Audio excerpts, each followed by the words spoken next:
Colin Ware, Visual Thinking for Design, the daily choices that define us. Have you ever wondered why people pass over designs you spent hours perfecting?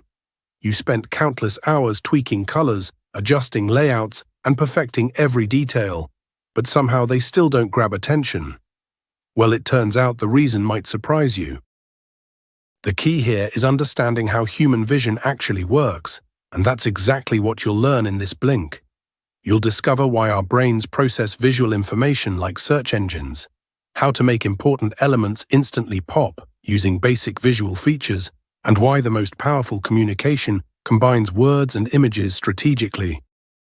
Whether you're designing websites, presentations, or infographics, these research-backed insights will transform how you approach every visual challenge. If you're ready to stop guessing what works and start designing with the brain's natural patterns in mind, then let's get right into it. To see or not to see? There's something fascinating about the way we experience vision. We feel like we see the world in vivid detail, but we often miss obvious changes right in front of our eyes. This is because our impression of perceiving our surroundings fully and clearly is just that, an impression. Science reveals the startling truth. At any moment, you're only seeing a tiny fraction of what's actually there. This was shown in a mind-bending experiment by psychologists Daniel Simons and Daniel Levin. In it, a researcher approaches someone on the street asking for directions. Mid-conversation, two workers carrying a large door walk between them, and in that brief moment, a completely different person replaces the original researcher. Shockingly, over half the people giving directions never notice they're suddenly talking to someone else entirely, even when the replacement has different hair, clothes, or gender. This phenomenon reveals how human vision actually works. Rather than constantly processing everything around us, our visual system operates more like a search engine, retrieving specific information only when we actively seek it. We sample only the specific information required for our current task, creating what researcher Kevin O'Regan calls just-in-time vision. The world itself becomes our memory. We don't store everything internally because we can quickly access whatever we need through rapid eye movements. This discovery revolutionizes how we should approach design. Instead of assuming people will notice every detail, effective designers must understand that users will likely only pick up on key elements of a design. Take the famous London Underground map. When planning a journey, riders don't absorb the entire map at once. Instead, they execute a sequence of focused searches, first locating their starting station, then finding their destination, then tracing the colored lines between them. The map's genius lies in supporting these specific visual tasks through clear color coding and simplified geometry. So, what's the practical lesson here? Well, for anyone creating visual communications, start by identifying what visual questions your audience needs to answer. Then design specifically to support those queries. Whether you're creating a website, presentation, or infographic, success depends not on making everything visible, but on making the right information easily findable when needed. Making things pop. Take a moment now to imagine searching for your red car in a busy parking lot. It probably jumps out at you immediately among hundreds of other vehicles. But looking for your grey Honda among many similar grey cars, you'll spend the whole day running around the parking lot. This difference reveals another important aspect of how human vision actually works. Our brain processes visual information through specialized areas that act like filters. These filters are each looking for specific features across our entire visual field at the same time. Basic elements such as colors, line angles, object sizes, and movement patterns. Psychologist Anne Treisman discovered this through clever experiments. When people searched for a red circle hidden among blue circles, they found it instantly. Whether there were 5 or 500 blue circles didn't matter. The red target seemed to jump off the page automatically. But searching for a red circle among both red squares and blue circles took much longer, requiring people to examine items one by one.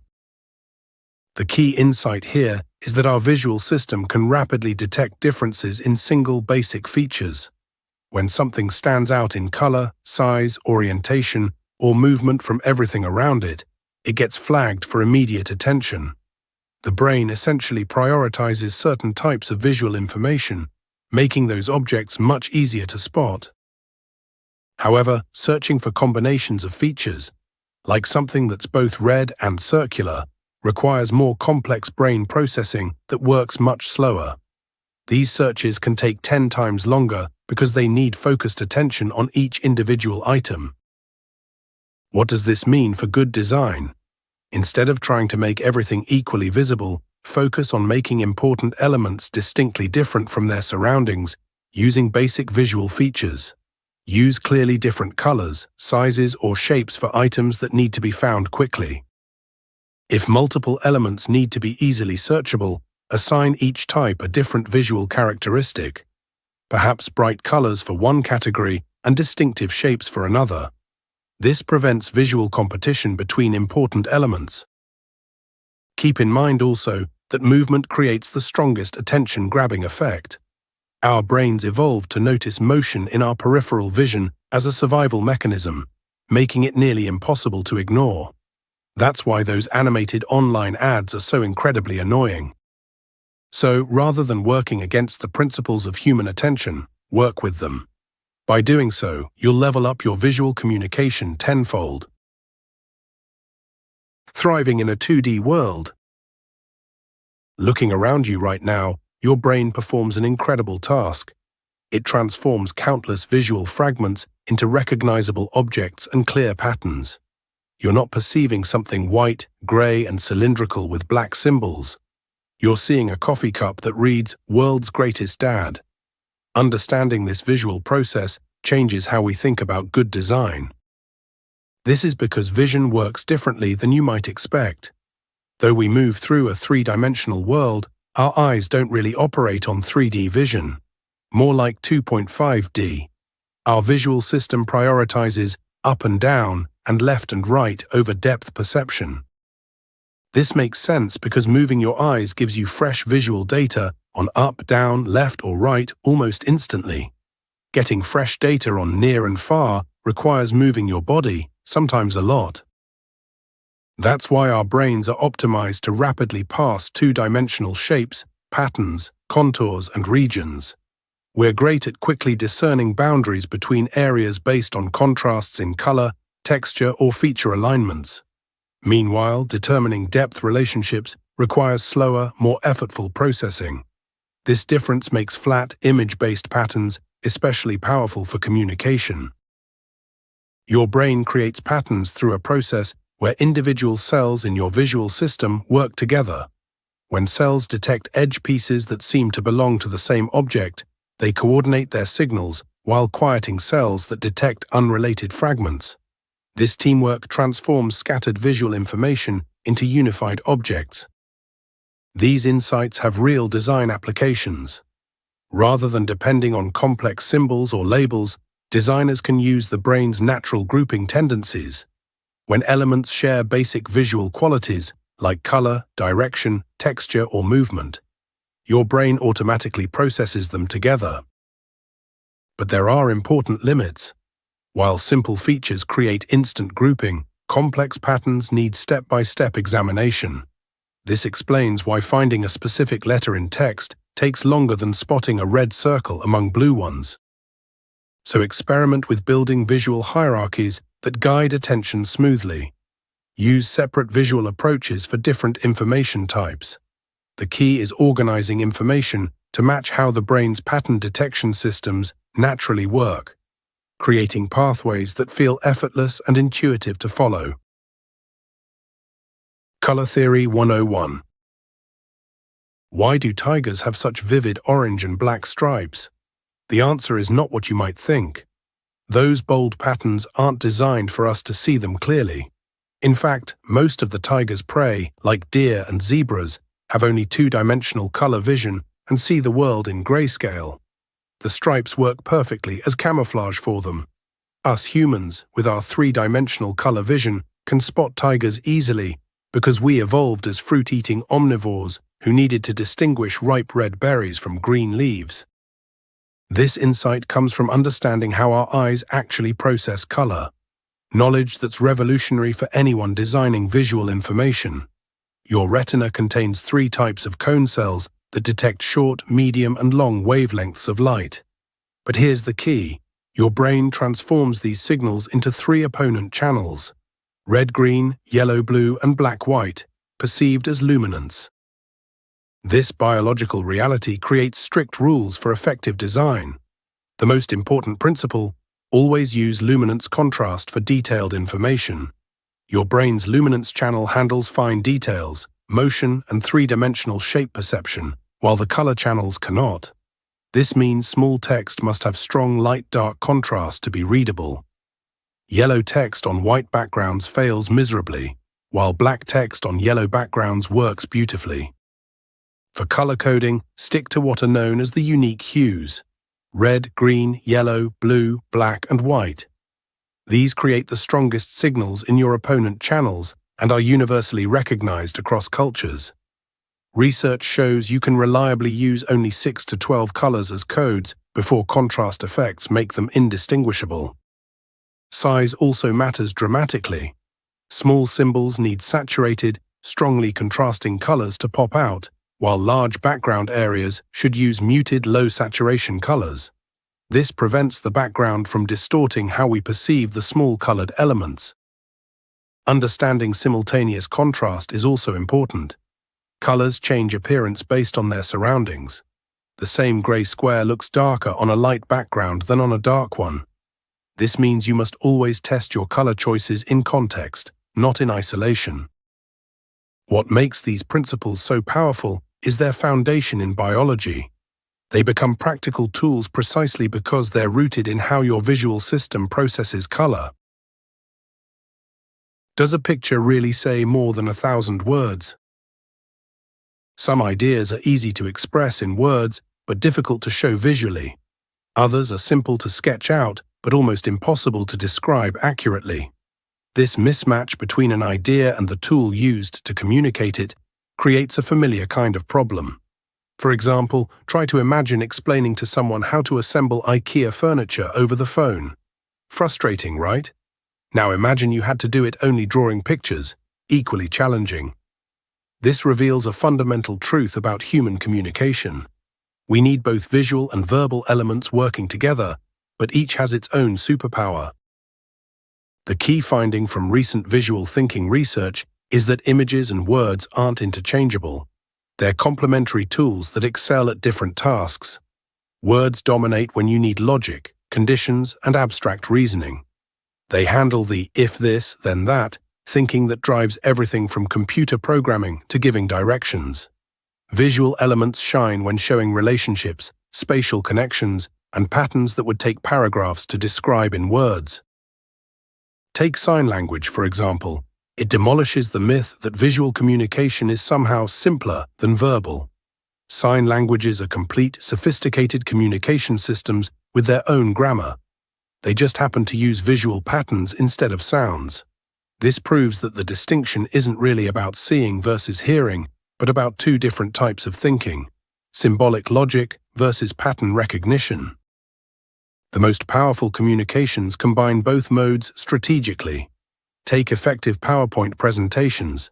They work best when slides contain primarily visual elements, while the speaker provides the verbal narrative. The magic literally happens through pointing, that linking words to images. When a presenter says, "This trend shows," while gesturing to a specific part of a chart, they're creating a bridge between verbal and visual information. For practical application, remember these principles. Use words for conditional logic, sequences, and abstract concepts. Use visuals for showing relationships, spatial arrangements, and patterns. In presentations, minimize text on slides and maximize clear pointing gestures. When creating instructions or explanations, consider whether your audience needs to follow a strict sequence, favor words, or explore information freely, favor diagrams. The goal is to use pictures and words together, each doing its job. When they're combined well, they make communication clearer and stronger. Whether you're working on a website, giving a talk, or breaking down something complicated, it comes down to picking the kind of communication that suits the task. The future of good design. Did you know that Michelangelo's magnificent Sistine Chapel ceiling began not with grand visions, but with thousands of messy sketches? This reveals the core of human creativity. Our most powerful thinking often happens not in our heads, but through an interaction between mind and paper. The magic lies in what researchers call constructive perception, the ability to see meaning in meaningless marks. Take psychologist Manfredo Massironi's fascinating exercise. Draw a random scribble without thinking about anything specific. Now add just a small circle and a triangle shape to any loop in your scribble. Suddenly, a bird appears. This isn't just a party trick, it's how professional designers actually think. For many great designers, sketches become external thinking tools, allowing them to have a conversation with their own ideas. This process works because our brains excel at recognizing patterns. Our visual system's flexibility in interpreting marks is what makes sketching such a powerful thinking tool. The key insight involves balancing mental costs. While our immediate visual attention can only track a few items simultaneously, external sketches can preserve and develop complex ideas efficiently. Modern technology amplifies this ancient process. When researchers studied whale behavior, they initially used time-consuming 3D replay systems. But transforming the data into spatial ribbon displays allowed analysts to identify behavioral patterns dramatically faster. The lesson? Present information in the right visual format, and recognition becomes nearly effortless. The future belongs to hybrid human-computer thinking systems, where machines handle routine calculations while humans excel at flexible pattern discovery. The goal isn't to replace human creativity, but to create responsive tools that present exactly the right information at exactly the right moment. By linking new technology to what we know about our visual system, we can extend our natural creative abilities rather than constraining them. To Visual Thinking for Design by Colin Ware is that understanding the human brain is the key to effective design. Human vision isn't the comprehensive camera we imagine. It's more like a selective search engine, processing only what we actively seek. This changes everything we think we know about effective design. For instance, our brain uses specialized filters to detect basic features like color and movement, making elements that differ in these simple ways instantly noticeable. Meanwhile, complex combinations require slow, effortful examination. Since we excel at recognizing 2D patterns over depth perception, flat visual hierarchies work best. Color coding succeeds only with high luminance contrast and bright colors like red, green, and blue. Images and words aren't interchangeable. They're complementary tools that excel at different cognitive tasks. The future belongs to designs that work with, not against, these fundamental patterns of human perception.